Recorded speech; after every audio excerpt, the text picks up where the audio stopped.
It's time for Wolo and Friends on Sports 56, presented by Genesis of Olive Branch. Here is your host, the voice of the Tigers, Dave Woloshin.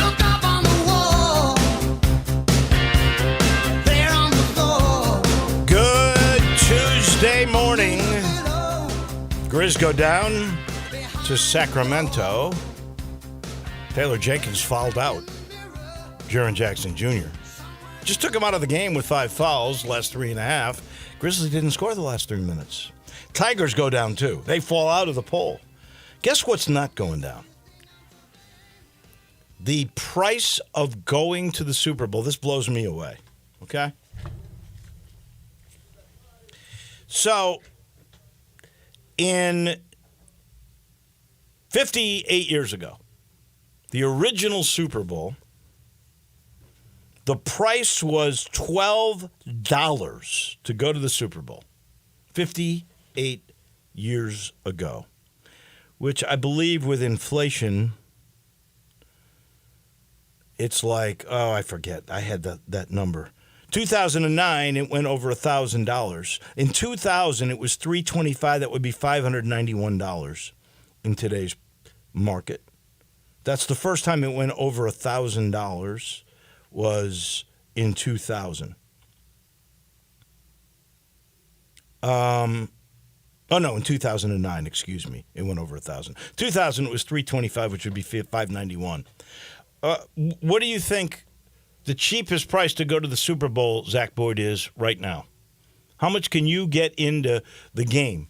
Nosebleed in Vegas. $15,000. How much? $15,000. $6,000. $6,000. $6,000? Yeah. I think if you go to StubHub right now, you can get a ticket for $6,300. Who can afford this? Like, if you take a date to the Super Bowl, it's as much as a good used car. I think you're crazy to taking a date to the Super Bowl unless you just got it like that. Heck, you can listen to it on this radio station. Nothing against Jim Nantz, who's going to do another Super Bowl, because I like him. But you can listen on this station, because we love the radio calls, and you get Kevin Hartland. I'm pretty sure he's doing the game with Kurt Warner. I listened to him do San Francisco and Detroit, and the guy is sensational. Anyway, I don't know how anybody could afford to go. Seriously, I remember when the Bears last were in it, I was thinking about going and taking my stepdad and my 2 boys. And then it would have cost me, if I had done that, it would have cost me over $10,000. Going, man, I really would love a great family thing, because we all love the Bears, and it would be just the boys and one last thing, and we remember it forever. But $10,000 now, it would cost you $25,000. Who can afford these things, Zach Boyd? People who have money. I think a lot of it is just corporate tickets. I really do. You know? There's radio stations that put together contests, and there's corporates that buy a bunch, or the NFL gives tickets to the corporate powers so they can give it to employees as bonuses and things of that nature. I really wonder how many just straight individuals can do that. Even if you're like, let's just say you're a Kansas City season ticket holder, right? You've been going to the Kansas City Chiefs since they were in the AFL. Now, you got to be old to do that. I get it. But, so you were one of the people that helped put them on the map, right? And you paid back in those days, $300 or whatever it was for a season ticket. And now you want to go to the Super Bowl? You're priced out. There's no way that even a regular fan could do it. So like I was saying. And that was the last time the Bears were in there, when I think the tickets were like $2,500. Crazy. Anyway, I don't know how they do it. That is for sure. We're going to talk a lot of NFL today with Jeff Moore. Tigers, they fall out of the poll. And so they are now with AP, they got 48 points. That means they're number 28 in this losing streak, you can understand why I'm surprised they're 28, to be honest with you, because USF and UAB, those are quad 3 losses. The loss at Tulane is a quad 2. They got to right the ship, and they'll try again tomorrow. That'll be against Rice. They'll be huge favorites in that game. If they don't turn things around. So Penny on his radio show last night said he will change the starting lineup. In fact, in practices, they usually have blue and they have white, right? One of them's the starters, the others. They all wore blue yesterday because he said they're all fighting for new starting positions. The only change I really see coming is Naquan Tomlin is probably going to start over Jourdain. That makes a lot of sense to me. The other one I could see would be Jaden Hardaway for Jaquan Walton. I know there'll be a lot of people up in arms, but Walton has. I sometimes wonder if Walton cares about winning or does he care about his point totals. And then the other one you won't see, but he's not played very well the last few games in this losing streak, and that is the kid that just made the finalist for the Cousy Award or whatever it is for the best point guards in the country, and he made the final 5. So I don't see how you take Quinterly out of the starting lineup, and who are you going to put in? Young? I mean, that would be the only other move I could see, but I don't see that one coming. Really, the one that makes the most sense is Tomlin for Jourdain. We'll have to wait until tomorrow night to see. We're going to talk a lot of college basketball here in a moment with Mike DeCourcy. Just really quick, Grizzlies could not stop Domantas Sabonis. You know, when he was with Gonzaga, I thought he was a really good player. I never saw this coming. I mean, he was amazing. He was 10 of 11 in the game. He had 16 rebounds in the first half. The Grizzlies did not score the last 3 minutes. We may talk a little bit about this later. Triple J had a bad night. He was 6 of 18. He ended up with 16 points. I was happy for Matthew Hurt. He makes his debut. He gets 10 points. Roddy played pretty good. The interesting aspect to me is Taylor Jenkins, I think there was about 3.5 left in the game, and he takes Jaren Jackson Jr. out of the game. So, in essence, he's fouling him out. He's got one more foul. They don't score the last 3 minutes, he's not on the floor. That seems crazy to me. Sometimes coaches, they go by the book, and if you get 2 quick ones, okay, you're out. I could see that early in the first half. But, you pick up a third in the early in the first half, second half, and you're going to go to the bench for the last 10 minutes. Basically, the coach is pulling you. The coach is following you out. That's exactly what Taylor Jenkins did with Jaren Jackson Jr. last night. We're going to talk basketball with our good friend Mike DeCourcy, the Hall of Famer from the Sporting News. And he is brought to you by the good folks at Memphis Tourism and the Memphis Sports Council. And they are terrific. Nobody realizes how much behind the scenes the good folks do at the Memphis Sports Council. And they're the ones that are so involved in bringing you like the new building at Tiger Lane and all these amateur events, everything that happens, even helping get the NCAA tournament along with the U of M that'll be coming here later this year. It's all about that. Millions visit Memphis each year. They're drawn here by a lot of things. And in particular, not just the music and the barbecue fest, but we got the FedEx St. Jude Marathon. We've got the we've got the World Golf Championships, the Southern Heritage Classic. All these things bring in money, and in step with them, Kevin Kane, J.J. Greer, all these folks, they are so much a part of bringing great stuff to Memphis, and they bring you each week Mike DeCourcy, who joins us now. The Tigers are out of the poll, but Mike, I remember last year. Not to say this is exactly going to happen this way, but UConn had a terrible stretch in the beginning or midway through their Big East journey and turned it around and obviously won a national title. Could that be in the cards for the U of M? Good morning. The turn it around part or the national title part? Let's just say turn it around. Yeah, absolutely. We've seen what they're capable of doing. Although, obviously, it didn't help to lose Caleb Mills. I mean, that was a big loss that has taken a chunk out of their defense. It shouldn't take this big a chunk. They're too dynamic. It shouldn't take this big. a chunk. That shouldn't. It should be more manageable. Should you get dented? Yeah, but you shouldn't get broken. And they have been broken defensively over the last 3 games or so. Offensively, though, it's not been much better. And he is not someone that was a huge contributor on offense. So they have a lot of things to fix. But we did see that with UConn. It was in January as well, and they repaired it. And they went by the end of the year. I knew they were great. They played really well in the Big East tournament, although I don't think they won it. I believe Marquette did. But I had them, when I saw their bracket, it was perfect for them. I had them in the championship game. I did not pick them to win it, but I did have them playing in the title game, even though they were only a 4 seed, because they were built to win it. So I think this Memphis team is built well enough to dominate the American. It's an underrated league. North Texas is very good.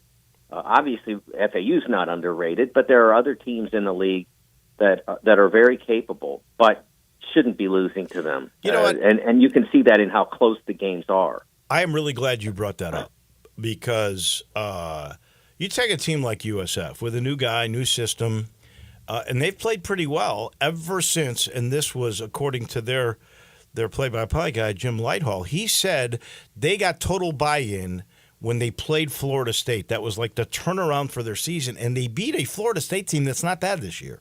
They beat them by double digits. I think it was, right. I want to say 16. It was crazy. How good do you think the American is? And let's just stack it up. Obviously, the Big East is the best of the non-Power 5, right? I guess, yes. So you're talking about Mountain West, A-10, American. Where would you sort of fit all of these teams in? Yeah, I mean, I would probably put it after the Mountain West. If I were running the American, I would want a challenge series with the Mountain West. I would be banging on their doors to do that because it's an opportunity to get quality games. The Mountain West has done a really good job with their scheduling and their performances, and I think that would help the American to get a Colorado State on their floor or to go to a Utah State or something like that. I think that would be very helpful for the league as it stands. Otherwise, what you're going to do is you're going to sort of devolve into what the Sun Belt was 5 or 6 years ago when Mike White was coaching Louisiana Tech and winning 25 games every year, but not making the tournament because you have to win the Sun Belt Conference Championship to get in, even though the league is really good and plays really well. They just can't get the games they need. You have to worry about that now in the American. And I think that would, for the new commissioner, that'd be the first thing I'd put on his list. I wonder who the new commissioner is going to be. You have any idea? Who do you think would be? Now, remember, he's got to know football, too. Who's the guy that you think is an up-and-coming guy that you've been impressed that may be an AD somewhere or something of that nature? With you. I don't think I have a candidate for that. I don't know that there's somebody out there that I think would be an automatic choice.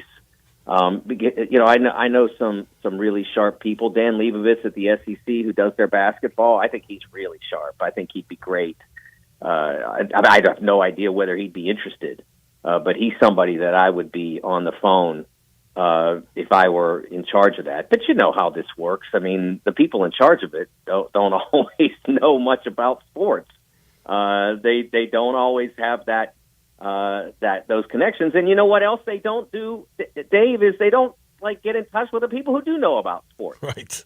Well, name the number of times you've gotten a call on a coaching search or an AD search or something like that. I can tell you, it has happened for me, but I've been at Sporting News almost 30 years now, and I would say that its grand total in 30 years is about 5 times.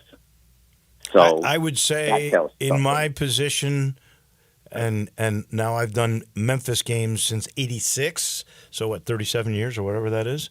I've been asked twice.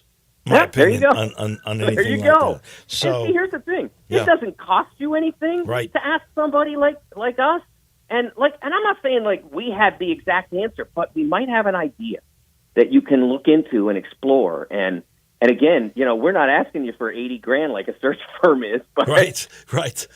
There you go. Ours is free, but maybe they think they get what they paid for if they ask us. Maybe. I don't know. Maybe. I watched last night the Houston and the Texas game, and I always marvel at this, and I miss the fact that we're not going to play, Memphis is not going to play Houston anymore. I love watching Kelvin Sampson's team. I love watching him coach and all of his antics. But I continue to marvel. And Memphis had their pretty good fortune playing against him, to be honest with you. I think Penny's beaten him 4 times. But he gets his guys to play so hard every single minute. And this team that Memphis has now, they don't play at that intensity level. They might for stretches, never like this guy. I don't know how he does it. And Texas was trying to match that intensity last night, and they were doing a pretty good job. It went to overtime, let's face it. But I am just amazed at what a great coach and how he gets these guys to play so hard every minute. And the Big 12 is such a great league. It is. It's really good and really deep. And I think the 2 words, is it one? Maybe it's one. If you hyphenate a word, does that make it one word? I don't know the answer to that. I don't either. But You're the writer. Houston, come on. For Houston, it's all about buy-in. That's what it is. Those guys buy in. They want to be part of that. They know it's going to lead to success. What's frustrating about the Tigers where they are right now? Isn't winning more fun? Isn't that more fun? And, okay, so how hard is it to go from where the Tigers are to winning? Well, they've seen what winning is, and they saw what they did while they were doing it. They were playing hard. They were playing together. They were sharing the basketball. Yeah, David Jones, he was, okay, you do your thing and we'll play off it because he's a get mine scorer, and that's okay because that's his job. It's not selfish if you do it for the team. I think we've seen less of that lately, but I don't understand why players don't want to win sometimes, why they don't want to do the things that are necessary to win. Kelvin does not have that problem, and I think some of it has to do with the idea that if you don't meet that level, you got 7 other guys that are playing to that level. If you don't meet that level, you stand out. And you probably sit down after you stand out. I think you're right. I see this not just with some Memphis guys, but I see this a lot of time. I don't know if it's a product of the NIL or the fact that you can transfer if you don't think you're getting a fair deal or whatever it is. But I honestly believe there are guys that care more about making sure they get to whatever number they want to average than they do about getting the W. They want to win. That's okay. But it's more important that they play and get their stuff. And that's where you have issues. I'll tell you a story that you'll relate to this because when I moved to Memphis and I covered the Tigers in that middle 90s period, Cincinnati had a player named Keith Greger on the team. And when they played against the Bearcats, Keith was a scrap guy, get the extra possessions, share the basketball, guard the other team's best player, didn't score a lot of points, probably averaged 6-7 points a game that he got mostly on free throws and putbacks. He was about 6'5", and everybody that was around the program a lot, Mark Owens, people like that, it was like, man, he would really, if we could get a guy like him, he would help us so much. He was like this admired figure in Memphis. And then I moved to Cincinnati, whereupon I learned that Huggins ruined it because he had scored 25 points a game or whatever in the Catholic High School League in Cincinnati, and he went to Cincinnati, and Huggs wouldn't let him shoot. That was the narrative because it's not enough to play great and win. You have to meet the standard of how many points you score in that nonsense. But Keith Greger is still well remembered around Cincinnati. Around the Bearcats program, and he certainly is still well remembered by those who covered the league, the Great Midwest and Conference USA in that period. but that's how people look at it. And I don't understand that mentality. There are some guys who are just not cut out to score at the D1 level, the high major level, or they're not cut out to score now, but if you give them time, they will grow into it. That time, the part about you asked, is it NIL? Look, me, as we know, me existed in basketball long before any of that. But the rush past, okay, I'm not ready to score 15 a game as a freshman, but if I keep growing at my pace, by the time I'm a junior, I'll be ready to average 15 points a game. I'll know how to do it. I'll know how to handle it. I'll know how to handle the extra pressure and responsibility that comes with it and extra attention from defense. All of that is part of growing as a college basketball player. It's part of growing as an NBA player. But it's all now, if I'm not getting 15 a game, who's going to pay me, or who's going to want to put me in the portal and take me out and pay me? And again, that's not necessarily, that's not always the players themselves. As was the case, again, before NIL, it was often the people around them. All right, last thing, because we really quickly always run out of time here. And that is, I saw a few, I guess it was a couple of months ago, and I've been meaning to talk about it, the passing of Joey Meyer. Who I really liked a lot and got to know because I did a few games with him. And, of course, I grew up in Chicago, so I revered his dad. Right. And what a great combination those two guys were. And I think about the DePaul program, and then, because they're in the same league with the Big East, I think about Georgetown. And what has happened to those two proud programs? It's amazing how far they've fallen. Well, I think the roads have been a little different. Georgetown had some good years, some very good years under John Thompson III. Even made the Final Four in 2007. And then it sort of fell off, in part because of the way he wanted to play, wasn't going to attract high major talent, and that became a problem. That the Princeton offense became really problematic for them to get guards. Because guards want to create, and the Princeton offense is not about that. So that dragged them down a little bit, and then they made some choices along the way that didn't work out. But they've got Ed Cooley now. It's going to come back. Ed Cooley's an outstanding coach. It's going to come back. DePaul is different because they had the problem DePaul had was after Joey, who they sort of rushed out. Yeah. I thought Joey did some really good things, but they thought that the program should be at the level it was during the early Joey years or the late Ray years. So then they made a series of really disappointing choices in how they hired and who they hired, or how they executed when they did. And that was a program that was the person in charge of the athletic department didn't really understand basketball and wasn't, again, reaching out to people who did. And that became a problem for a very long period of time.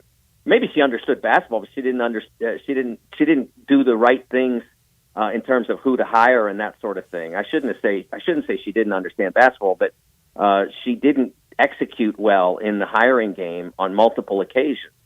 And so they wound up really wandering for a while, and they have a new athletic director now, Dwayne Peavy, used to be at Kentucky primarily as an associate AD, and I think he's really sharp. I like him. He took a chance on Coach Tony Stubblefield, and it didn't work. They need to find somebody who's more proven this time around because it's a big job, and I don't know that Tony couldn't have succeeded somewhere else. But it was like asking me, okay, here's a bottle of water. Go climb Mount Everest. Well, I've never climbed a mountain. Well, you got to go anyway, and that's kind of what they did with Tony. He'd never been a head coach, and he had to do Everest, and it wasn't going to work. They need somebody who's been at the top of one of those mountains and knows how to get there. I hope it works out. Loyola's taken over that city, I feel bad for the DePaul program. I truly do. As always, Mike, a pleasure. We'll do this again next week.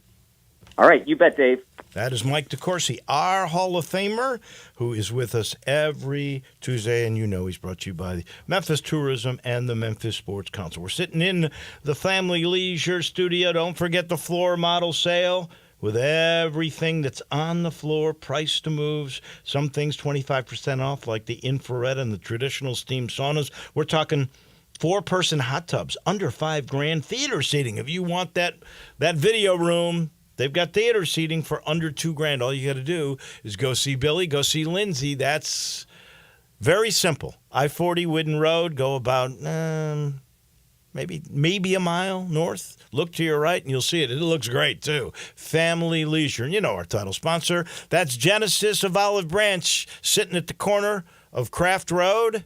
Very first exit in Mississippi off Highway 78, that's Lamar.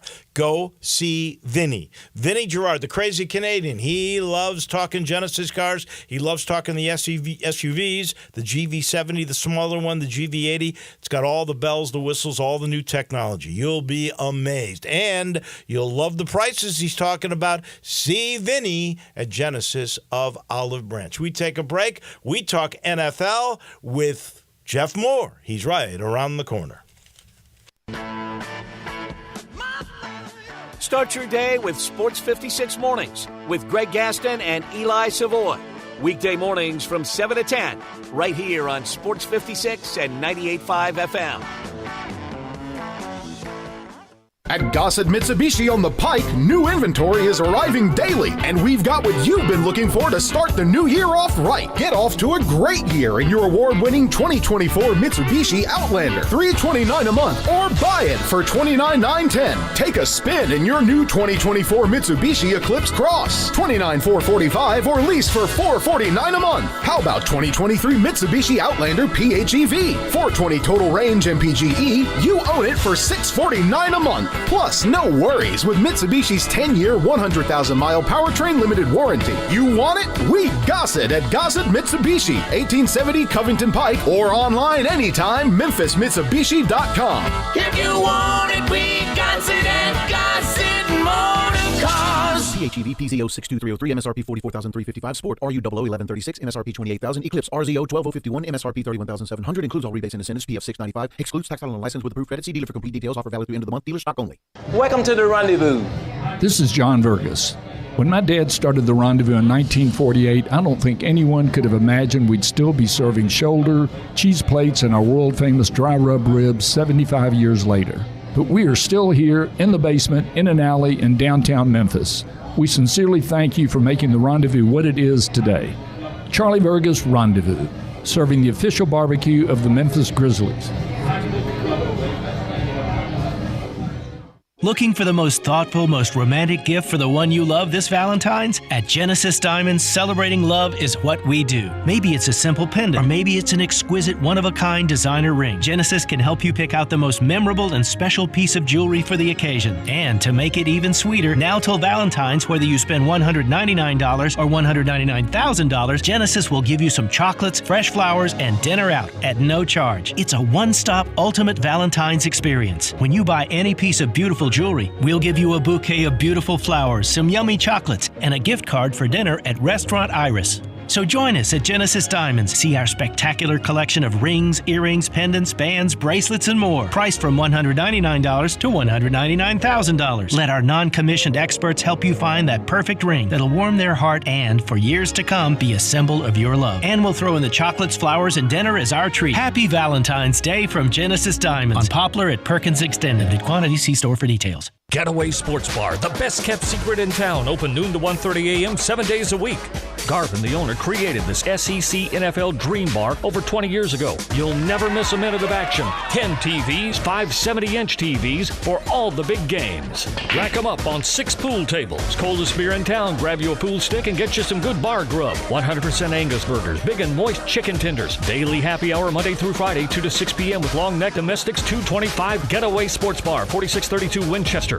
Ole Miss Rebel Yell is back. The Rebel Yell Hotline Radio Show is back on WHBQ Sports 56 and 98.5 FM. Every Monday night at 6, hear the latest news on your Ole Miss Rebels with Yancey Porter with 24/7 Sports, former Ole Miss defensive tackle Mike Fitzsimmons, Gordon Ford covering SEC Sports Call, and former Ole Miss baseball announcer Gary Darby. From kickoff to free throw to extra innings, your Ole Miss sports on the Rebel Yell Hotline Show right here Monday night at 6 on Sports 56, 560 AM and 98.5 FM, your Mid-South sports station. Now back to Wolo and Friends on Sports 56, presented by Genesis of Olive Branch. Here once again is the voice of the Tigers, Dave Woloshin.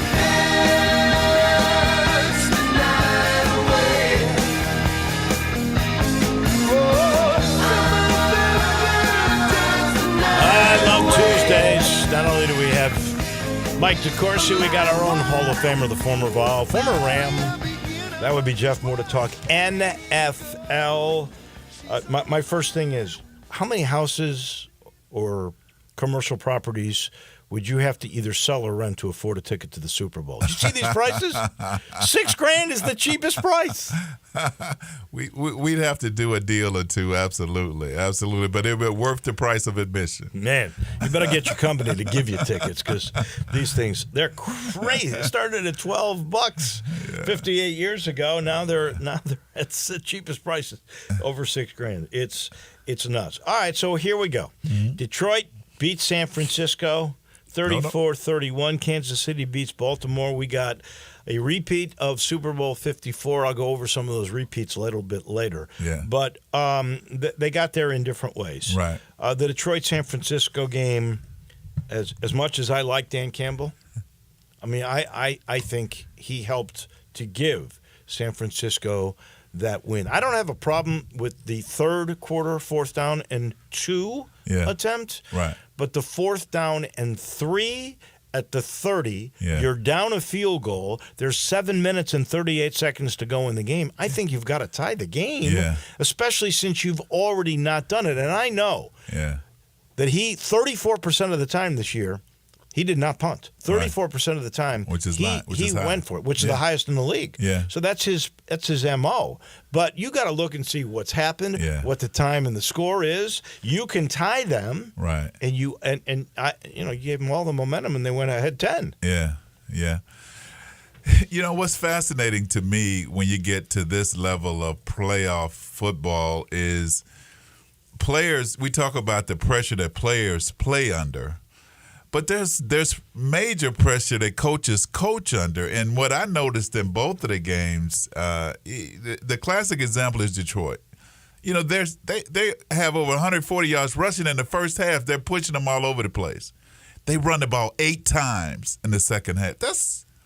You go away from your strength, and I understand the flow of the game, but that's your strength. That's what got you there. My question for you is that when San Francisco said, we're going to dare them to throw. We're just going to take that run away. And all your analytics and all your sheets, just like on the 4th down decision, he's got what he wants to do on a sheet. So he doesn't have to think that much because he's already pre-thought this thing, right? Now, I think you have to deviate from that script every once in a while. Right. But I would have to think that San Francisco at halftime said, they just ran 140 yards on us. Yeah. Take away the run, give them the pass, make Goff beat you. Easier said than done. And because they had so much success running the ball in the first half, it opens up the play action. So you do your play action, you hit the short passes, you get first downs, you keep your defense off the field, and you keep their defense on the field, and you continue. So I think they got away from their strength in that game, and that hurt them, and, of course, put the pressure on them to have to make those kind of decisions because they had San Francisco on the ropes, I thought. Same thing in the Baltimore game. In Baltimore, their strength all season has been running the football, and they get in the second half and run it 6 times. And then worse than that, they're getting pressure. Kansas City is decided they're going to bring pressure. You're doing drop-back passes? When they're bringing pressure, that's when you got to get the ball out of his hands quick. Right. But the worst thing you can do when they're blitzing is to drop-back pass. I mean, it gives them plenty of time to get back there. So, again, coaching coaching, and that pressure is there. You know, there were some drop passes in the Detroit game. You know, Lamar had some bad decisions. That's going to happen. But when you're playing it, that's the other piece. When you're playing against Superman, who is my name for Mahomes going forward, you can't make mistakes. You can't make you almost have to play flawless. I'm sorry. That's what it takes to beat a guy like that. But Kansas City didn't even score in the second half. I mean, that's what is amazing to me. And, you know, like most games, if you turn the ball over, you're not going to win the game. And they had 2 costly turnovers, one by the goal line and the other in the end zone. When you do that, that's going to hurt you. You're not going to win games. And one of the decision by Lamar on the throw and the pick in the end zone is a bad decision. Triple coverage. But again, the pressure, you get yourself in those situations, and that's what happens. So, I think the 2 teams that are there, it's going to be a great game. I think. Who would have thought? You know, I'm sure Detroit didn't factor into their game plan Brock Purdy playing like Lamar Jackson. I mean, we didn't even know he could run. And the plays that he made on third down when Detroit was getting the pressure there and couldn't get to him, and then he's running for first downs. I mean, you just can't script for that. So not to take anything away from both Kansas City and Andy Reid, or from Shanahan and San Francisco, it seems to me a little bit. Both these coaches are responsible, John Harbaugh and Dan Campbell, for the wins by the other teams. Yeah, I mean, that's the point. Yeah, they did not – I don't think they coached to the strength of their teams, and I think that's the reason that they lost. But again, I mean, you learn from those experiences when you get in that big game. You want to be able to win it, but if you don't win it, you just try to learn from it and hope you'll be back next year, because it's hard to repeat. It is hard to repeat. Yeah, haven't had a repeat. Yeah. The last one was I want to say 2003. That was New England that did it. And they won in 2003 and 2004. So San Francisco, or rather Kansas City, could repeat that if they were. That would be the first time in basically 20 years. In a long time, yes. That anybody did. Believe it or not, we've had rematches before. You know how many rematches we've had in the Super Bowl? I don't. There's only 58. Okay. And this will be the 9th rematch. Okay. And you got many of the same stars in this game that I find intriguing for sure. And the biggest one would be the guy that you just said, Superman. Yeah. Some think this would be, his 4th Super Bowl win? He, by the way... It'd be his 3rd win. 3rd win. Yeah. It's his 4th Super Bowl. Right. He's the youngest quarterback at age 28 ever to start 4 Super Bowls. Yeah. So many are saying, well, if he gets this one and maybe another one or two, because of the multidimensional aspect he brings to the game, he would be considered the GOAT over Tom Brady. What I love about him is certainly his arm talent is off the charts, but this guy is such a unique leader, and so he plays with such mental toughness that I've not seen that in that position in a long time. You know, Brady had that, but Brady didn't have the athletic skills that he has. So, you know, that's why I think with him and Kelsey and Andy Reid, as long as those guys are together, man, you could shuffle the rest of the deck. These guys are going to be in the hunt every year. By the way, Mahomes, 7 straight postseason games without throwing an interception. That's crazy. And he and Kelsey are now the number 1 duo of postseason all time. Montana and Rice for a while, then it was Gronk and Brady, and now you've got this team. And again, now Kelsey's a little older, but Mahomes is only 28 years old. But the great thing, the intriguing thing about these matchups is the guy he's up against is Mr. Irrelevant, which I would have thought, here's the first guy ever that's a Mr. Irrelevant, which is the last guy taken in the NFL draft. Yeah. He's the 3rd guy. I don't think the other 2 are quarterbacks, but he's the 3rd guy that's a Mr. Irrelevant to play in a Super Bowl. That's a fascinating statistic, but for him to be probably the only Mr. Irrelevant in the history of the NFL to start as a quarterback in the NFL. To me, is an amazing feat. It amazes me that teams missed him, and he ended up being the last player picked in that draft because he obviously has great talent. It's just amazing how they could have missed him. Well, it's incredible because most of the time they find guys that are down there that could even become a first-round draft choice. Right. That have played at smaller schools.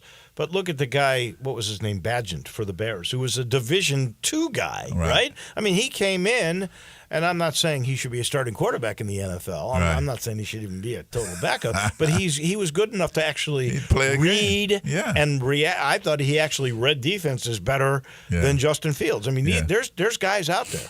There are, but I think Brock Purdy's ascent too has to do with just how great a coach Kyle Shanahan is, an offensive coach.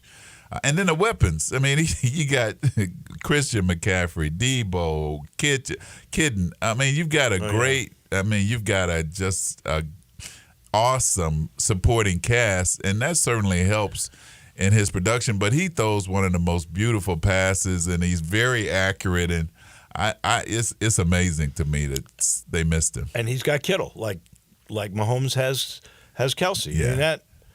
I mean, I'm intrigued, really and truly, by all of that. Yeah. No doubt about it. All right, I'll put you on the spot. A high hard one, as they say. Yeah. If you were to hire one coach and your choices came down to Andy Reid, who won a Super Bowl with Philly and now has won 2 with the Kansas City Chiefs, and probably, I think, the favorite to win a third, even though San Francisco is favored by a point. Yeah. Or Kyle Shanahan, who we know is really brilliant in the way he organizes and comes up with schemes. Which one are you going to hire? Who's my quarterback? No, I would take Andy Reid because of his experience. I think experience goes a long way. And to me, the measuring stick for a good head coach is how well he's able to get his players to play at their best. Because we've seen a lot of teams that had talent, Cowboys, good example, that the players didn't play up to their potential. That's coaching to me. So I take Andy Reid, but Kyle Shanahan is definitely a quarterback of the future. I need to see at least one chip and certainly multiple chips for you to be in that conversation. But I would take Andy Reid hands down. I'll tell you what, Andy Reid, this will be or last week was his 11th conference title. Wow. And I think it needs to be said, too, Travis Kelce's broke Jerry Rice's record. Right. Already? Well, he smashed it. He only needed one, and he got, what did he have, 16 catches or some crazy number? Man, this Kansas and I thought he was washed. Remember, Yeah. middle of the season, he was in the slump. They couldn't connect. He was dropping passes. Everybody was blaming it on Taylor Swift. Well, he showed them, and I expect him to be super in the Super Bowl as well. But I think we're really seeing a treat with this Kansas City team. I can't remember the last team that came through the league and had this kind of success in 20-plus years. I mean, what they've done is amazing. I mean, 4 consecutive AFC Championship wins and then the appearances in the Super Bowl, and his team is relatively young. It's just great to see. Well, I haven't even seen the numbers yet, TV-wise, on the championship games, the conference championship games, but I know the Buffalo Kansas City game that drew 53 million, and there's this connect. A lot of people think some of that is the connection to see Taylor Swift. Oh, so really? you're getting all these young girls involved in finally watching football. Kelsey's jersey numbers like 400% up, and now he's involved in all this marketing. I don't think he would have gotten, and I honestly believe she's cementing that the Chiefs are now America's team. Oh, and I love it. It's a great story, and it's not artificial. I mean, they really seem to be a couple. It sure seems that way, unless she's just a great actress as well as being a heck of a singer. As always, we appreciate it. We'll make picks next week. You'll break it all down. We'll have a lot of fun with that. But, both those both those games were pretty darn dramatic were. in the conference championships. And I do kind of think, the line kind of tells you this too, this game should be a super game to go with the Super Bowl hype. Absolutely. It's been a great season so far. I mean, we've been seeing some great football, and it's appropriate that these two teams will be playing each other for the championship. Thank you, my friend. As All right, always, buddy. we appreciate it. That is Jeff Moore on the National Football League. He's brought to you by Ken Garland, Custom Home Builders. Ken knows the commitment financially and emotionally that you're making when you've decided to build that dream home. Maybe you've had land in your family. You're not quite sure how to utilize it. Ken will know. He and his dad before him have had Ken Garland Custom Home Builders for over 70 years. That's a lot of experience. And Ken always keeps up with all the changes and the new modern amenities. That's why when he does a renovation, it's called Renovation with Innovation. He'll give you the California closets. He'll give you the kitchen island. He'll give you the media room with the theater seating and the speakers in the wall, whatever you want. He can do that. And by the way, if you don't have land in your family and you're looking for land for that perfect home, Ken's got it. He's got the whole thing, and he's got the insight to see little details and the big picture all at the same time. Give him a call. You'll love chatting with him. 751-1632. Maybe before that, go to kengarland.com, see what I'm talking about, and that will sort of motivate you to call Ken. 751-1632. Do it right. Do it the best way. Do it with Ken Garland, Custom Home Builders. We'll wrap up this show in just a minute on Wolo and Friends. We are real sports talk. Sports 56 WHBQ. Available on your radio dial at 560 AM and 98.5 FM, as well as around the world online at sports56whbq.com. Take us with you everywhere by downloading the Sports 56 app. And at home, just say, Alexa, play Sports 56. Wherever you are, stay tuned in to Real Sports Talk. Sports 56 and 98.5 FM. All 650 acquisition fee, Forte RE722-812, MSRP 21,590, Sorrento PG 242-710, MSRP 33,010, Telluride RG 4628-22, MSRP 38,705, includes all rebates and incentives, must finance through Hyundai, excludes tax title and license, see dealer for complete details, offer valid through 1/31/2024 with approved credit, dealer stock only. Hey, Jeff Allen, Happy New Year, dude. Hey, what's happening over there at Gossett Kia South Mount Moriah? Let's start the new year off right in your new Kia with 41 MPG Highway 2024 Kia Forte LXS $239 a month, $27.99 due at signing. Got a big family? Get a 2023 Kia Sorrento LX $319 a month, $34.99 due at signing. Plus a 2024 Kia Telluride LX $449 a month, $34.99 due at signing. All 36 months lease. And every Gossett Kia comes with Kia's 10-year, 100,000-mile powertrain limited warranty. And stop by and see the all-new EV9 all-electric SUV. So whether you live in Horn Lake, South Haven, Olive Branch, or Memphis, you'll be happy at Gossett Kia on Mount Moriah. 2680 Mount Moriah or KiaMTMoriah.com. Hi, fellas. Bill Russell at Russell Brothers Fine Jewelers, and I want to thank all of you who came to see us at Russell Brothers so that Christmas would be very special for your lady. Thank you for the confidence and trust that so many of you have placed in Russell Brothers for over 38 years, and we're going to work even harder in 2024 to let you know how important you are. Whether you just need a $10 battery or a $10,000 diamond ring, you will receive the very best in beauty, quality, service, and value. Our exquisite gemstones, our fashionable designs, our huge array of fine jewelry will dazzle you and will help make you a hero when you want to let her know how very extraordinary she is. We invite you to come see us at Russell Brothers Jewelers, 4646 Poplar at Perkins, or visit us at russellbrothersfinejewelers.com. After all, doesn't she deserve the very best?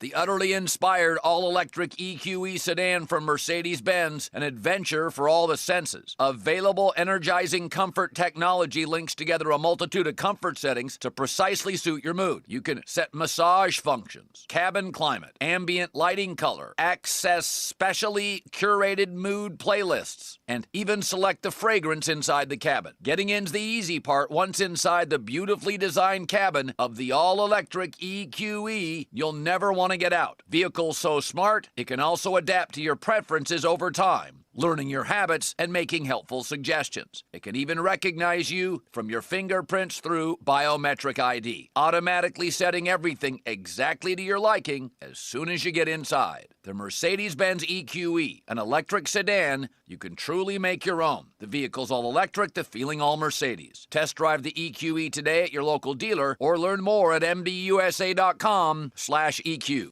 If you need glass replaced, there's only one name you need to know. Binswanger Glass, the largest full-service glass company in the U.S. They've been an industry leader for over 145 years. For all your residential, commercial, or auto glass needs, Binswanger Glass is the name you need to know. 24-hour emergency service for all commercial customers, plus a nationwide warranty on all professionally installed glass. Visit Binswanger Glass in Midtown at 340 South Hollywood across from the Liberty Bowl. Visit binswingerglass.com. Binswanger Glass.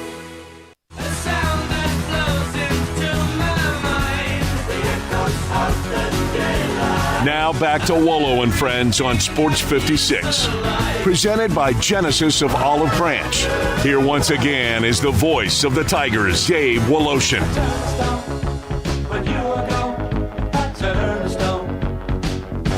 Let me correct myself. Andy Reid did not win a Super Bowl with the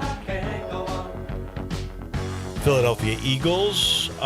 He was in 5 NFC championship games, but he did make it to Super Bowl 39, I believe.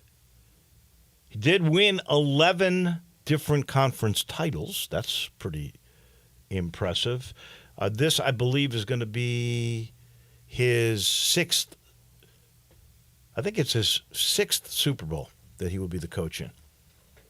I know he's the first guy to ever win 100 games with 2 different teams. Quite the coach that is for sure, but did not win a title with the Eagles. Has won a couple with the Kansas City Chiefs. This is, by the way, I was mentioning before, a 9th rematch. So the 2 teams played, and Mahomes played, Kelsey played, Kittle played. In 2019, that was Super Bowl 54, so you got many of the same stars. Other rematches that we've had, because there have been 8 other rematches of Super Bowls. The Steelers and the Cowboys, they did it 2 times during the Steel Curtain era. The 49ers and the Bengals have played a couple of times, and literally I was at both games. The first one was, I remember it well because it was my first year in Memphis in 1981. I covered it for WHBQ TV, Channel 13, when it was the ABC station. And then I'm trying to remember the year of that rematch, but they played again in Miami, and I covered it for WREC. The Bills and the Cowboys have had themselves a repeat, and the Patriots 3 times. The Giants, the Phillies, Philadelphia, the Eagles, and the L.A. Rams. San Francisco joins New England and Pittsburgh now. If they win, they will have 6 Lombardi trophies. So they've already had 5, and the only other teams was 6, Pittsburgh and New England. This is their 19th appearance in the NFC title game. That's 3 more than any team. That's how good. Because you got to go back to Bill Walsh, right? And his great teams, Montana and Rice. 19 appearances in the NFL title games, in the NFC title games.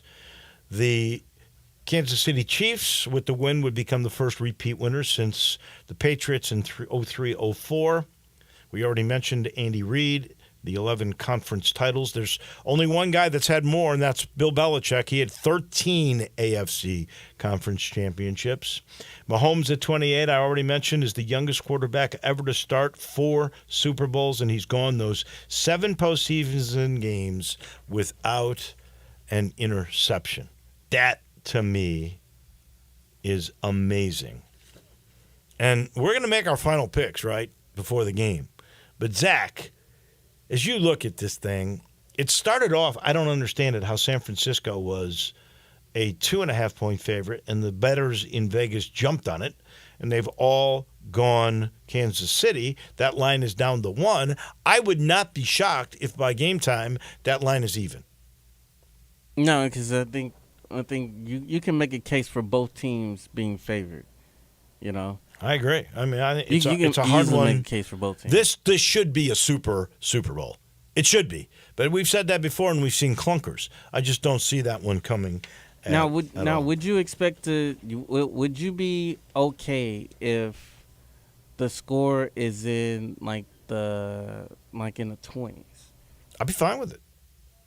Or would you? You want it in the 30s and 40s? Here's the truth. I like one-score games where every possession means something. I like a close game where, honestly, a mistake can cost you the game. I want it close. That's all I care about. Okay.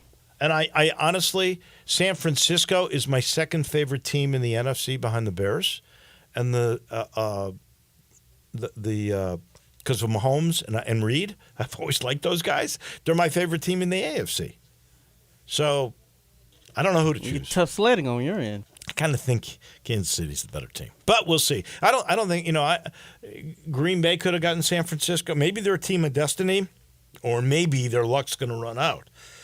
We'll have to wait and see on all of that. Here, I know for sure, if you have any need for banking, I got to steer you to Dawn Grader, and I got to steer you to Southern Security, your home team credit union. They go team because they're big Tiger supporters, but they've been doing for 70 years now. They've been doing business in the Mid-South and enticing you with the most unbeatable rates, the lowest of fees, the best of service, and the newest of technology. Wait till you see the new technology in their new building that they broke ground for in Collierville. You'll love it. If you are a business owner, Southern Security Credit Union is perfect for you. If you need an auto loan, maybe you need better benefits with your credit card, Southern Security is there to handle all your business banking needs with the lowest competitive rates on everything. Just call 452-7900. Yes, you can talk to a person. Call, or you can go to their website, southernsecurity.org. They are your home team credit union, and they have been for 70 years. That'll do it for us. We'll see you bright and early tomorrow morning. Johnny Radio is right around the corner. Have a great day, everyone.